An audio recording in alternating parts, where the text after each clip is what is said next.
Olá, pessoal, tudo bem? Hoje nós iremos aplicar os conceitos de geometria molecular e polaridade para falarmos um pouquinho sobre as interações intermoleculares. As interações intermoleculares são uma decorrência do que nós chamamos de forças intermoleculares, que são as forças que justificam as mudanças de estado físico da matéria e também a capacidade de duas substâncias interagirem ou não. Quando falamos de estado físico, quanto menos intensas forem essas forças intermoleculares, mais volátil será aquela substância e menor será a sua temperatura de ebulição.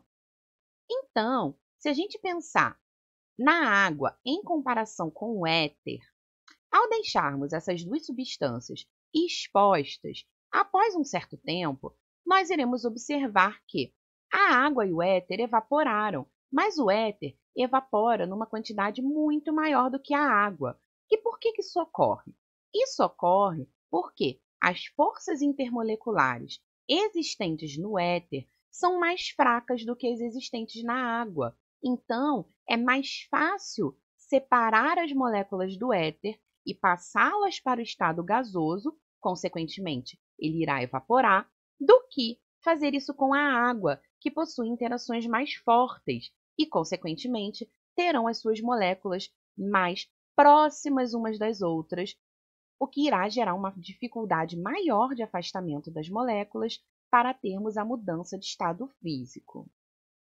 As forças intermoleculares são genericamente denominadas de forças de Van der Waals, em homenagem ao físico holandês Van der Waals, que em 1873 propôs a existência dessas forças.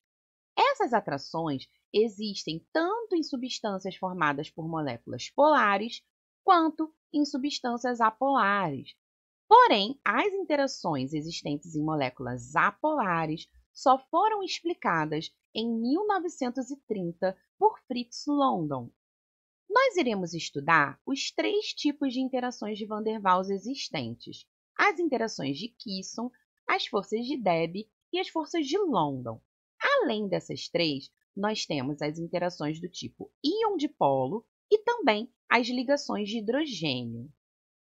Quando nós estamos falando em interações intermoleculares, nós estamos falando das forças que mantêm as moléculas próximas umas das outras. Existe a ligação entre os átomos, que é uma força forte, e existe a atração intermolecular, ou seja, a atração que é exercida entre um átomo de uma molécula e o átomo de outra molécula, que geralmente são forças fracas. Toda vez que nós temos a mudança de estado físico, o que é quebrado é a interação intermolecular e não a ligação química. Ligações químicas só são quebradas em processos de ionização ou dissociação ou em reações químicas. Então, vamos falar dessas interações intermoleculares, analisando da mais fraca para a mais forte delas. Então, a interação mais fraca que existe são as forças de London, também chamadas de dipolo induzido. Elas ocorrem em todos os tipos de moléculas, porém, são as únicas que ocorrem em moléculas 100% apolares, e são a mais fraca de todas as interações. Se nós analisarmos uma molécula de O2, gás oxigênio, nós temos dois átomos de oxigênio ligados através de uma ligação dupla. Como não há diferença de eletronegatividade entre esses átomos, pois eles são iguais, não há uma formação de polos. No entanto, a molécula de oxigênio, ao se aproximar de outra molécula de oxigênio, acaba induzindo um polo em sua estrutura. Um lado da molécula vai ficar parcialmente positivo e outro lado da molécula vai ficar parcialmente negativo. Nós dizemos que a molécula foi momentaneamente polarizada, e essa polarização ocorre por indução pela molécula vizinha. resultando numa atração fraca entre ambas as moléculas. O segundo tipo de interação que nós temos são as forças de Debye, também chamadas de dipolo permanente e dipolo induzido. Aqui nós temos uma mistura de interações. Elas ocorrem quando uma molécula polar se aproxima de uma molécula apolar, induzindo a formação de um polo nesta segunda. São também uma força de caráter fraco. Então, pegando o exemplo da molécula de oxigênio, que é uma molécula apolar, portanto não possui polos na sua estrutura, ao aproximarmos uma molécula de oxigênio de uma molécula de água, a molécula de água é uma molécula polar, onde os átomos de hidrogênio são a parte parcialmente positiva e o átomo de oxigênio é a parte parcialmente negativa. Quando uma molécula de água se aproxima de uma molécula de oxigênio, o oxigênio da molécula de água vai induzir um polo parcialmente positivo em um dos oxigênios deste gás, ou seja, nós temos um dipolo permanente, que é o caso da água, induzindo um polo em uma outra molécula apolar. Por isso que nós temos a interação dipolo permanente, dipolo induzido. É uma interação de caráter fraco, pois, se afastarmos a molécula de água do gás oxigênio, ele irá voltar à sua condição inicial, que seria sem haver a formação de polos em sua estrutura. O terceiro tipo de interação são as interações de Kisson, também chamadas de dipolo permanente ou simplesmente dipolo-dipolo. Elas ocorrem entre moléculas polares, sejam elas iguais ou diferentes entre si, e são forças de caráter médio a forte. Aqui nós temos o exemplo do HCl. HCl é uma molécula polar, pois o cloro vai atrair os elétrons da ligação com o hidrogênio mais para próximos de si. Então, quando nós temos um recipiente com milhares de moléculas de HCl, cada cloro de uma molécula está interagindo com o hidrogênio de outra molécula, ou seja, parte negativa de uma com a parte positiva da sua vizinha.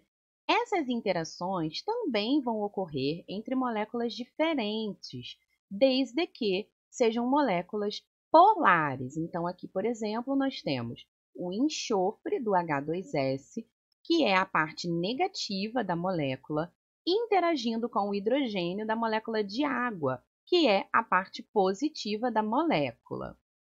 Dentre as interações que mais aparecem, sem dúvidas, a ligação de hidrogênio é a mais importante. E ela é um caso especial das forças de dipolo-dipolo, também chamado de ponte de hidrogênio. E ela ocorre quando o hidrogênio se liga diretamente a fluoroxigênio ou nitrogênio. São forças de caráter muito forte, sendo representadas comumente como H-FON, para evidenciar que o hidrogênio deve estar ligado a um desses três elementos para que seja caracterizada a ligação de hidrogênio. A ligação de hidrogênio é a interação que ocorre entre as moléculas de água. O hidrogênio de uma molécula, que é a parte positiva, interage com o oxigênio de outra, que é a parte negativa. E essa força é uma força de caráter muito mais forte do que simplesmente um dipolo permanente, pois a diferença de eletronegatividade entre hidrogênio e oxigênio é muito maior do que se fosse entre outros dois átomos não pertencentes ao H-FON. Então, a razão pela qual a ligação de hidrogênio é mais forte do que uma dipolo-dipolo é devido à diferença de eletronegatividade entre esses átomos e o hidrogênio, que é muito maior do que qualquer outra combinação de átomos que fazem ligação covalente. A ligação de hidrogênio configura algumas importantes propriedades para as substâncias que a fazem. No caso da molécula de água, o arranjo espacial entre elas são arranjos tetraédricos. São formados tetraedros entre cada molécula de água, ou seja, cada molécula de água terá outras 4 moléculas ao seu redor em um arranjo tetraédrico, e isso irá conferir uma estrutura para as substâncias que fazem ligação de hidrogênio, como é o caso da água. Você provavelmente já viu imagens de insetos ou outros pequenos animais caminhando sobre a água. Isso é um resultado da ligação de hidrogênio.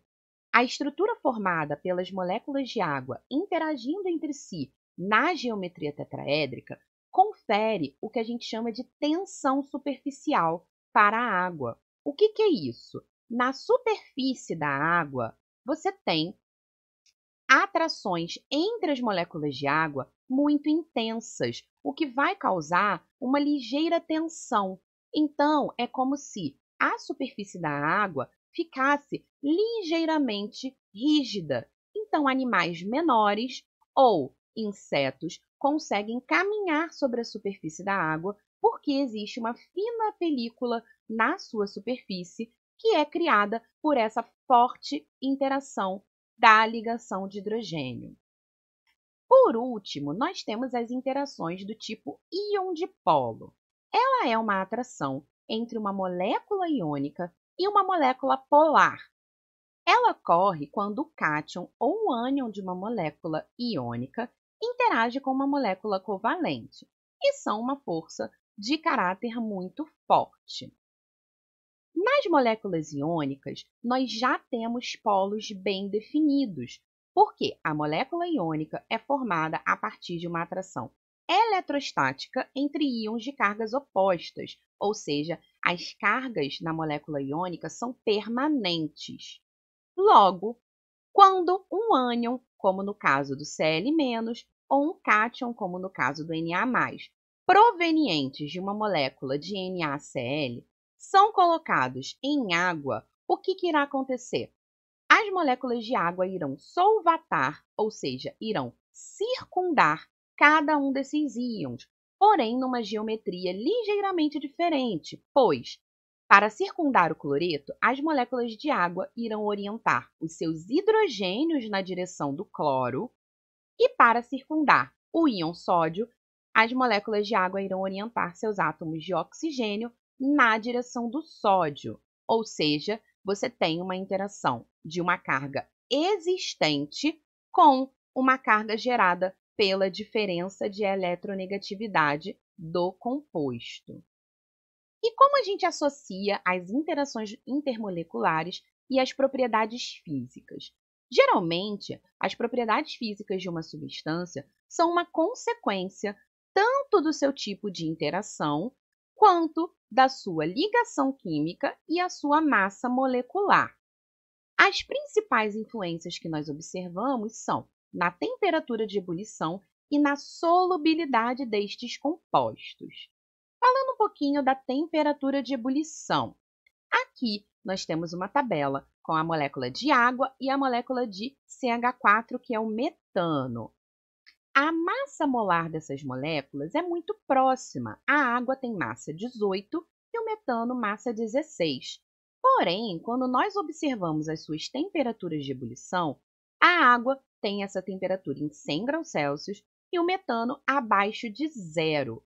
Por que isso ocorre se são moléculas que têm tamanho e massa molar próximas? O que justifica é a interação intermolecular. A água faz ligação de hidrogênio, que é uma interação muito mais forte do que a interação existente no metano, que é uma molécula 100% apolar, portanto, faz dipolo induzido. Ou seja, a força da interação irá gerar uma temperatura de ebulição maior. Quanto mais forte essa interação, maior a temperatura de ebulição. Isso no caso de moléculas de massa molecular próximas. Então, o tipo de força intermolecular vai influenciar de que forma? Quanto mais forte essa força, maior vai ser a temperatura de ebulição. Já o tamanho das moléculas, quanto maior for o tamanho da molécula, maior será a sua superfície, porque eu terei mais átomos e maior será o número de interações no total. Logo, maior será a sua temperatura de ebulição. Quando falamos de solubilidade, nós temos que entender que a solubilidade de um sólido em um líquido ou a miscibilidade entre dois líquidos vai depender principalmente dessas forças intermoleculares.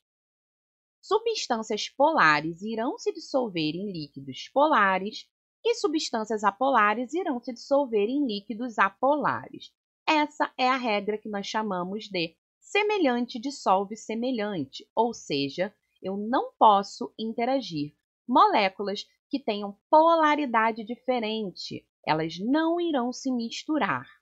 Aqui nós temos o exemplo da água e o óleo, que nós sabemos intrinsecamente que não se misturam. Por que eles não se misturam? A água é uma molécula essencialmente polar e o óleo é uma molécula essencialmente apolar. Então, como eles têm polaridades diferentes, eles não irão se misturar. O mesmo vai acontecer em uma mistura de água com gasolina ou água e querosene. No entanto, se eu misturar água, gasolina e querosene, querosene e gasolina são ambas substâncias apolares. Logo, esses dois irão se misturar e formar uma única fase apolar. Já a água, que é a substância polar, irá ficar em uma outra fase sem interagir com os outros dois. Bom, gente, essa foi a nossa aula de hoje. Espero que vocês tenham entendido e até a próxima!